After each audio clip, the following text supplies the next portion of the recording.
Welcome to Learn Lively, educational channel for kids.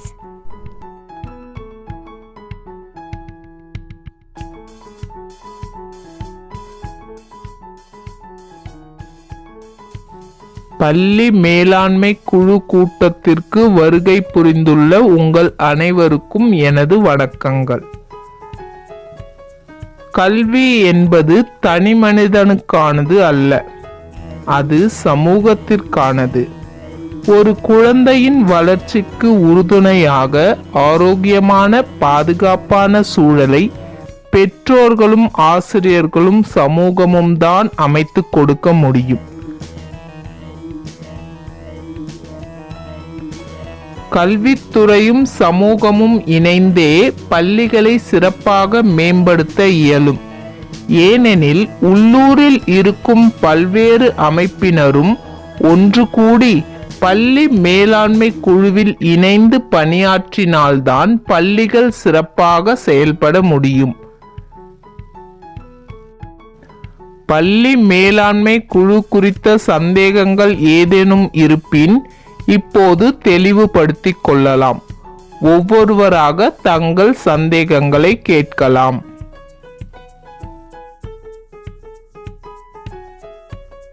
வணக்கம் ஐயா, பள்ளி மேலாண்மை குழு என்றால் என்ன? பள்ளி மேலாண்மை குழு என்பது கல்வி உரிமை சட்டத்தின்படி அமைக்கப்பட்ட ஒரு குழுவாகும். அரசு பள்ளியை வழிநடத்த அப்பள்ளி மாணவர்களின் பெற்றோர்களை மையமாக கொண்டு உருவானதே இக்குழு. பெற்றோர்கள் தங்கள் குழந்தைகள் படிக்கும் பள்ளியை முன்னேற்ற அப்பள்ளி நிர்வாகத்துடன் இணைந்து தேவையான திட்டங்களை தீட்டி செயல்படுத்த அதிகாரம் அளிக்கிறது இக்குழு. எந்தெந்த பள்ளிகளில் எஸ்எம்சி குழு உருவாக்க வேண்டும்? அனைத்து அரசு பள்ளிகளிலும் இக்குழு செயல்படும். குழந்தைகளுக்கான இலவச மற்றும் கட்டாய கல்வி உரிமை சட்டம் 2009 படி சுயநிதி பள்ளிகளில் இக்குழுவினை அமைக்க வாய்ப்பில்லை. பள்ளி மேலாண்மை குழுவில் யாரெல்லாம் உறுப்பினராக இருக்க வேண்டும்? அப்பள்ளியில் பயிலும் மாணவர்களின் பெற்றோர்கள் 14 பேர், தலைமை ஆசிரியர் ஒருவர், ஆசிரியர் ஒருவர், மக்களால் தேர்ந்தெடுக்கப்பட்ட கிராம பஞ்சாயத்து வார்டு உறுப்பினர் அல்லது நகர்ப்புற கவுன்சிலர் 2 பேர், கல்வியாளர் ஒருவர், சுய உதவிக் குழுவில் உள்ள ஒரு பெற்றோர். மொத்தம் 20 உறுப்பினர்கள் மட்டுமே இருப்பார்கள்.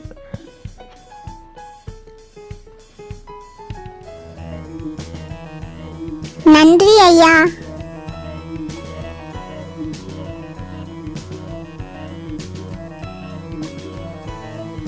வணக்கம் ஐயா.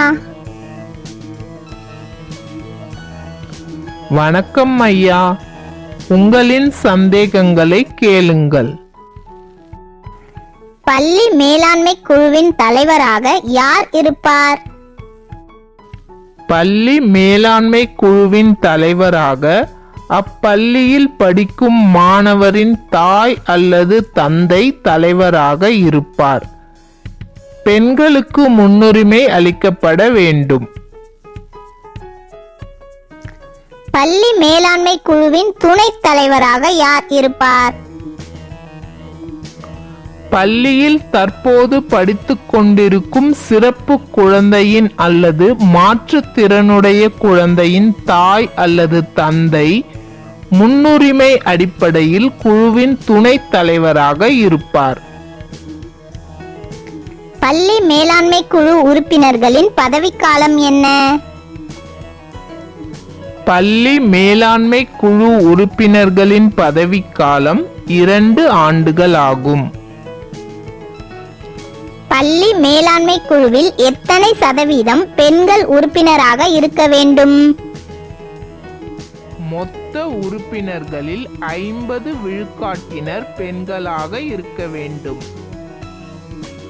பள்ளி மேலாண்மை குழுவில் எத்தனை சதவீதம் பெற்றோர் உறுப்பினராக இருக்க வேண்டும்? மொத்த உறுப்பினர்களில் 3/4 பங்கினர் பெற்றோர்களாக இருக்க வேண்டும். நன்றி ஐயா.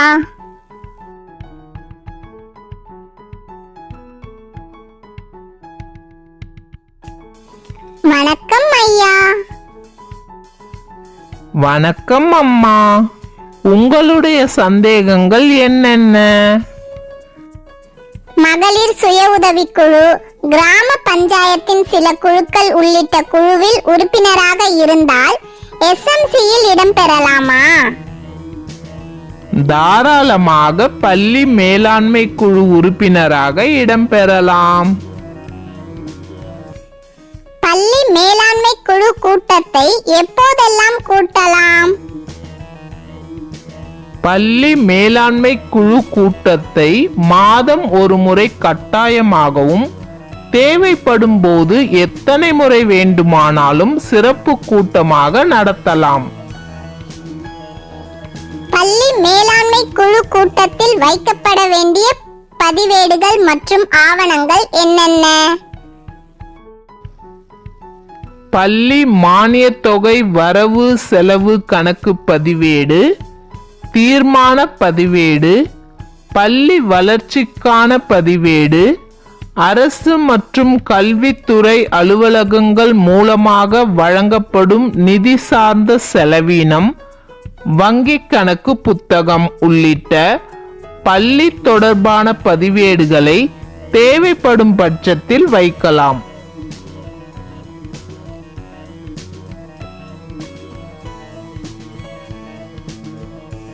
நன்றி ஐயா.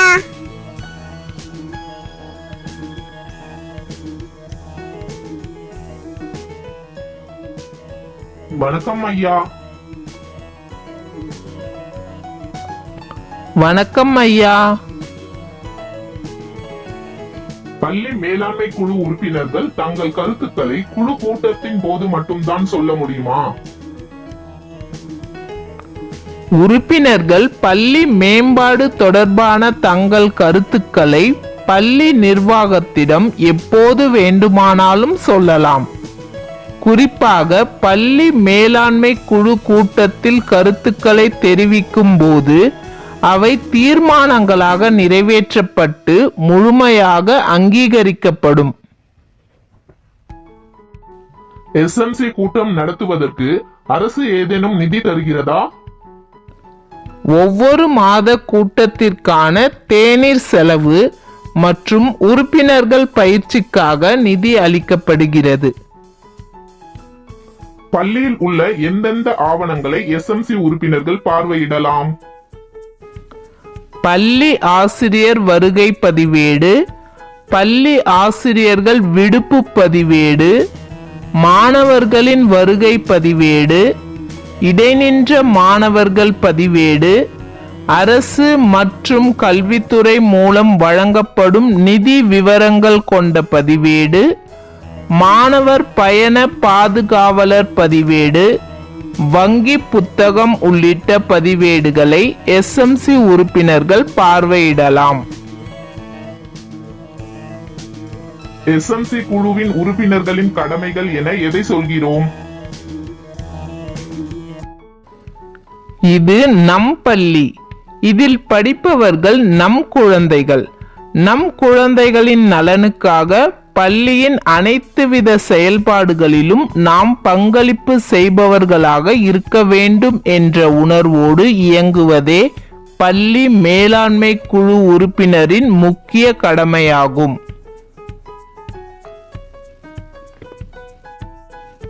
பள்ளியில் பள்ளி மேலாண்மை குழு கூட்டத்தை மாதம் ஒரு முறை கூட்டி சிறப்பாக செயல்பட ஒத்துழைப்பு கொடுக்க வேண்டும். தரமான கல்வி, சுகாதாரமான பள்ளி வளாகம் மற்றும் பாதுகாப்பான சூழல் ஆகியவை எனது உரிமை, எனது குழந்தையின் உரிமை என்பதை உணர்ந்து செயல்பட வேண்டும். கல்வி உரிமை சட்டத்தை மதித்து நடப்பேன் என ஒரு பொறுப்புள்ள பெற்றோர் அல்லது உறுப்பினர் என்ற முறையில் உறுதி ஏற்க வேண்டும். நன்றி ஐயா.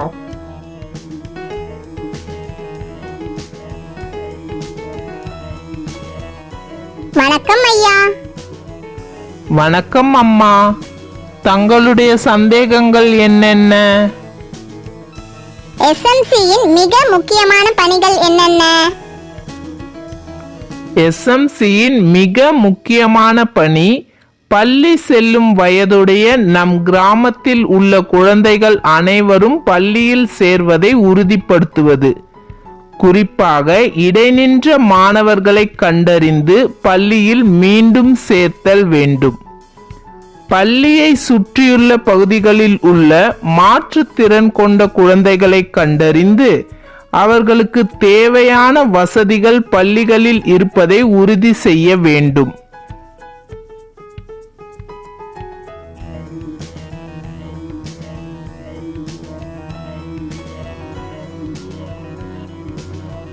பள்ளியின் அனைத்து வித செயல்பாடுகளின் தரத்தினையும் கண்காணித்தல் வேண்டும். எஸ்எம்சி உறுப்பினர்கள் குறைந்தது வாரத்தில் ஒரு முறையாவது பள்ளிக்கு சென்று குழந்தைகளின் கல்வி தரத்தையும் கல்வி சூழலையும் பார்த்து கேட்டு அறிந்து கொள்வதை உறுதிப்படுத்திக் கொள்ள வேண்டும். பள்ளியின் உட்கட்டமைப்பு, குழந்தைகளுக்கு வழங்கப்படும் மதிய உணவு, விலையில்லா பொருட்கள் விநியோகம் மற்றும் குழந்தைகள் பாதுகாப்பு மற்றும் உரிமைகள் உள்ளிட்டவற்றை தொடர்ந்து கண்காணிக்க வேண்டும்.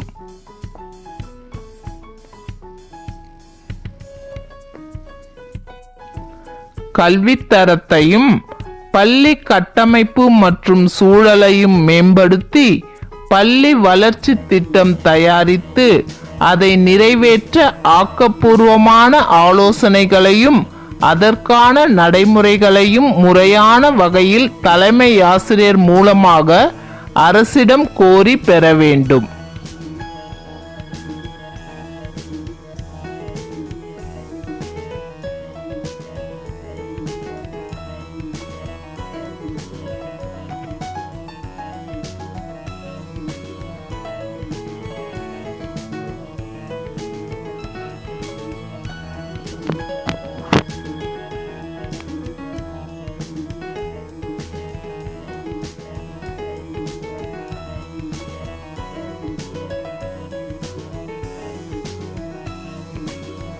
பள்ளியின் முன்னாள் மாணவர்கள் இந்த குழுவில் எப்படி பங்கு பெறலாம்? பள்ளியில் படித்த முன்னாள் மாணவர், பெற்றோர், உள்ளாட்சி அமைப்பின் பிரதிநிதி, கல்வியாளர், தன்னார்வ தொண்டு நிறுவனத்தின் பிரதிநிதி, ஓய்வு பெற்ற அரசு அலுவலர் அல்லது கொடையாளர் என்ற அடிப்படையில் பள்ளி மேலாண்மை குழுவின் உறுப்பினராக இருக்கலாம். மேலும் பள்ளி மேம்பாட்டு திட்டத்தை தயாரிக்கும் குழுவிலும் இடம்பெறலாம். எஸ்எம்சி மூலம் பராமரிக்க வேண்டிய பதிவேடுகள் என்னென்ன? பள்ளி வளர்ச்சி திட்ட பதிவேடு, பள்ளி மேலாண்மை குழு தீர்மான பதிவேடு, வரவு செலவு கணக்கு பதிவேடு உள்ளிட்டவை எஸ்எம்சி மூலம் பராமரிக்கப்படும் பதிவேடுகளாகும். எஸ்எம்சி குழு கூட்டத்தில் எந்தெந்த தேவைகளுக்காக தீர்மானங்கள் நிறைவேற்றலாம்? பள்ளியின் மாணவர்களின் எண்ணிக்கையை அதிகரிக்க, கற்றல் திறனை சீர்படுத்த, பள்ளி மற்றும் மாணவர்களின் அடிப்படை தேவைகளை கண்டறிந்து தீர்வு காண தீர்மானங்களை நிறைவேற்றலாம். கிராம சபையில் எஸ்எம்சி தீர்மானங்களை வைப்பதால் என்ன நன்மை? குழந்தைகளுக்கான இலவச மற்றும் கட்டாய கல்வி உரிமை சட்டம் 2009 படி பள்ளியின் தேவைகளை பற்றி கிராம மக்கள் அனைவரும் அறிந்து கொள்வதற்கும் அத்தேவைகளை நடைமுறைப்படுத்த ஊராட்சியின் ஒப்புதலை பெறுவதற்கும் எஸ்எம்சி தீர்மானங்கள் கிராம சபையில் வைக்கப்பட வேண்டும். தெளிவாக விளக்கினீர்கள். நன்றி ஐயா.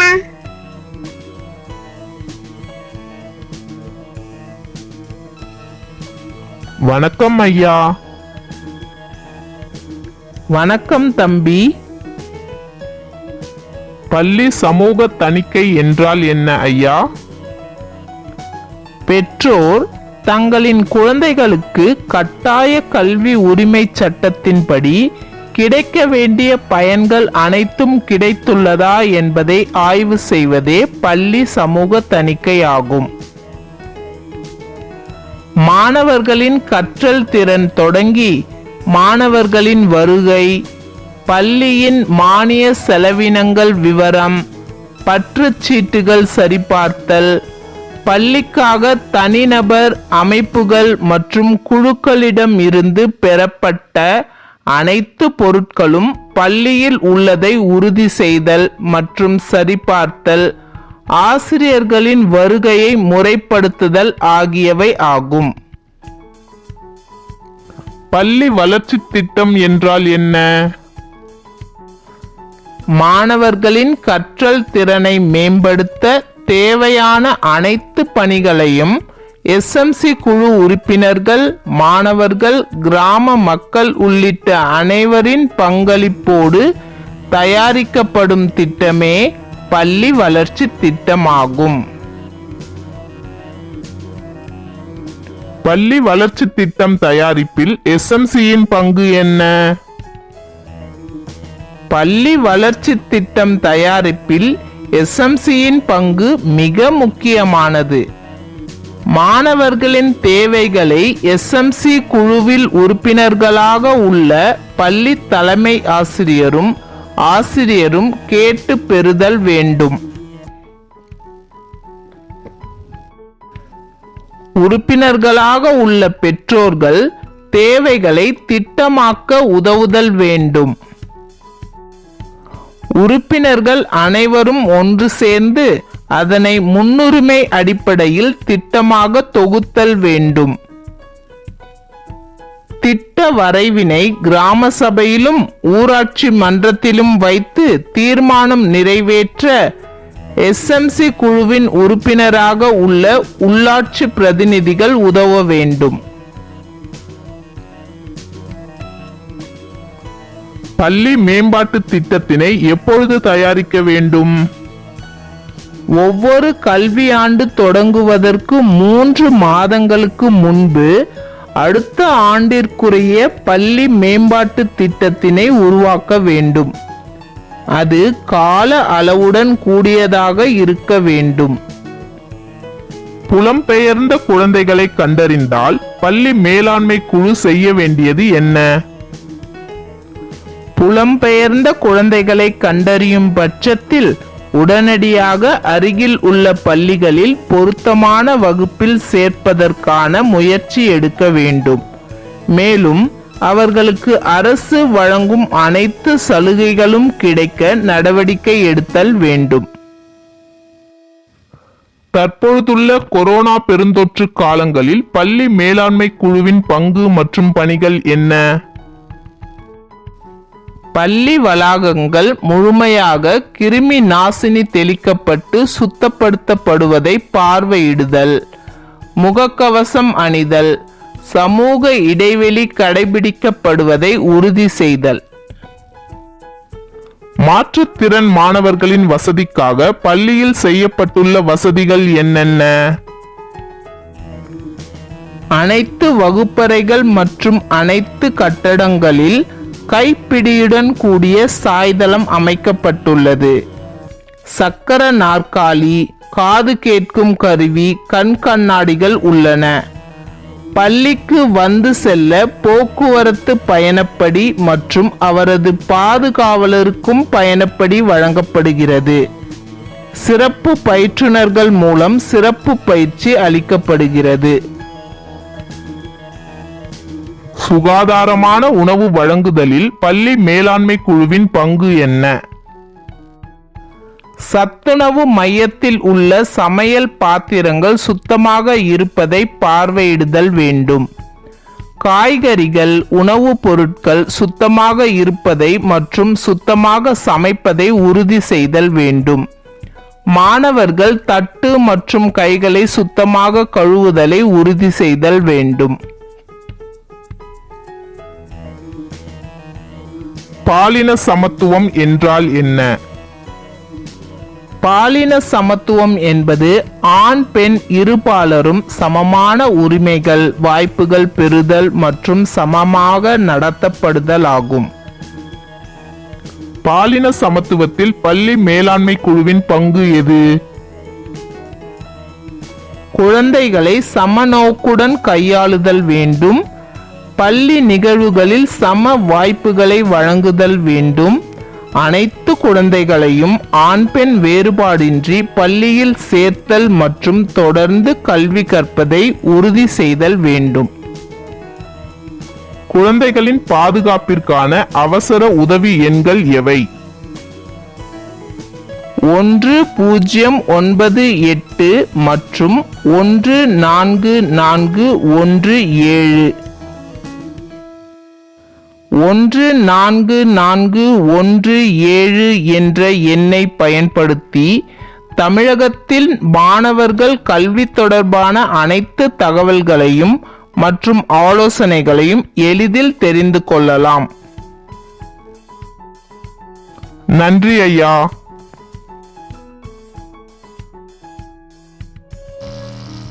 அரசு பள்ளிகள் நம் பள்ளிகள். அதன் வளர்ச்சி நம் சமுதாயத்தின் வளர்ச்சி. ஒன்றுபடுவோம், கல்வியில் மாற்றத்தை கொண்டு வருவோம். நன்றி.